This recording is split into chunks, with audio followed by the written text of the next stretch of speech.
Hello అండి, నమస్తే అందరికీ. Welcome to my channel home melodies. పులుపు, తీపి, కారం కలిసిన అద్భుతమైన రుచితో నోరూరించే ఆవకాయ పచ్చడిను ఈరోజు తయారు చేయబోతున్నాను. ఒక్కసారి చేసుకుని పక్కన పెట్టుకున్నామంటే నెలల తరబడి ఆ స్పెషల్ రుచి అనేది మనం ఎంజాయ్ చేయొచ్చు. ముందుగా అయితే నేను మార్కెట్ నుంచి కాయలను తీసుకొచ్చి శుభ్రంగా కడుక్కున్న తర్వాత ముచ్చుకులను అవి తీసేసిన తర్వాత ఇలా ముక్కల్ని కట్ చేసుకోవాలి. ఇవి పైన పెంకు అది లేకపోయినా పర్వాలేదండి, ఎలా కట్ చేసుకున్నా ఈ దీపావకాయకి పర్వాలేదు. చూస్తున్నారు కదా, ఇక్కడ ఒక గిన్నెతో 3/4 వంతు ఆవు పిండిని అయితే తీసుకున్నాను. ఫుల్గా కారాన్ని అయితే తీసుకుంటున్నాను. అందులో 1/4 వంతు వరకు మిక్సీ పట్టించిన కల్లుప్పుని తీసుకుంటున్నాను. మిక్సీ పట్టించి మెత్తగా చేసిన సాల్ట్ని తీసుకుంటున్నాను. ఇక్కడ ఏ గిన్నెతో అయితే కొలుచుకున్నామో ఆ గిన్నెతో 4 గిన్నెలు అయ్యే వరకు కూడా మామిడికాయ ముక్కలను తీసుకుంటున్నాను. ఫుల్గా 4 గిన్నెల వరకు మామిడికాయ ముక్కలను తీసుకోవాలి. ఇప్పుడు మనం కలిపి పెట్టుకున్న కారం మిశ్రమాన్ని, ఆవపిండి, సాల్ట్ ఇవన్నీ కలుపుకున్నాం కదా, ఇవన్నీ కూడా ఇందులో వేసేసుకోవాలి. కారం అంతా కూడా మామిడికాయ ముక్కల్లో వేసేసుకోవాలి.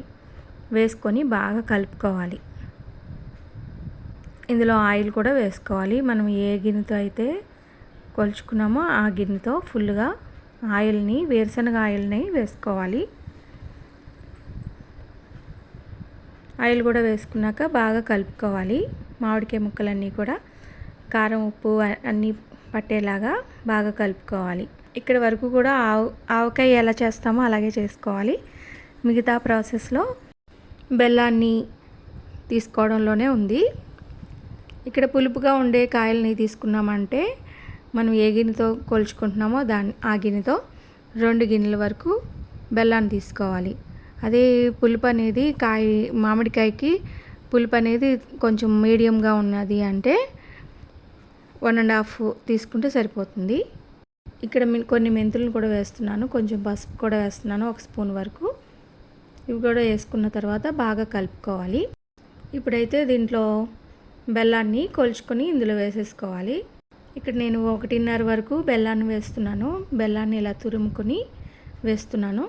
తీపిగా, పులుపుగా, కారంగా చాలా బాగుంటుందండి ఇది పచ్చడి. ఇది బాగా కలుపుకోవాలి. బెల్లం వేసుకున్న తర్వాత బాగా కలుపుకోవాలి. పచ్చడి అంతా కూడా బాగా కలిసేలాగా కారం, ఉప్పు, ఆవపిండి, ఈ బెల్లం ఇవన్నీ కూడా బాగా కలుపుకోవాలి. మొత్తం అంతా బాగా కలిసేలాగా కలుపుకోవాలి. ఇవన్నీ బాగా కలుపుకున్న తర్వాత ఒక జాడీలోకి కానీ ఒక డబ్బాలోకి కానీ పచ్చడిని మొత్తం అందులోకి వేసేసుకోవాలి. చూస్తున్నారు కదా, బాగా కలిసిపోయింది. ఇప్పుడు ఒక డబ్బాలోకి అయితే వేసేసుకోవాలి. బాగా కలుపుకున్న తర్వాత ఇందులోనే వెల్లుల్లిపాయలను కూడా వేసుకోవాలండి. ఒక 1/2 కప్పు వరకు వెల్లుల్లిపాయలని వేసేసుకోవాలి. వేసుకొని ఇప్పుడు డబ్బాలోకి అయితే తీసేసుకోవచ్చు. ఇందులో కొంచెం అడుగున కొంచెం ఆయిల్ని వేస్తున్నాను. వేరుశనగ ఆయిల్ని ఇందులో వేసేసుకొని పచ్చడిని ఇందులో తీసేసుకోవాలి. మొత్తం పచ్చడిని అంతా ఇందులో తీసేసుకొని 3 డేస్ వరకు ఊరనిచ్చి తర్వాత మూడో రోజు కలుపుకోవాలి. ఇది చూస్తున్నారు కదా, లేయర్లుగా ఆయిల్ వేసేస్తున్నాను. వేసుకున్న తర్వాత మొత్తం పచ్చడి అంతా అందులోకి తీసేసుకొని మూత పెట్టేసుకొని ఎయిర్ టైట్గా పెట్టేసుకోవాలి. ఇప్పుడు 3వ రోజు చూస్తున్నారు కదా, దగ్గరగా అయిపోయింది. పచ్చడి అంతా బాగా ఊరింది.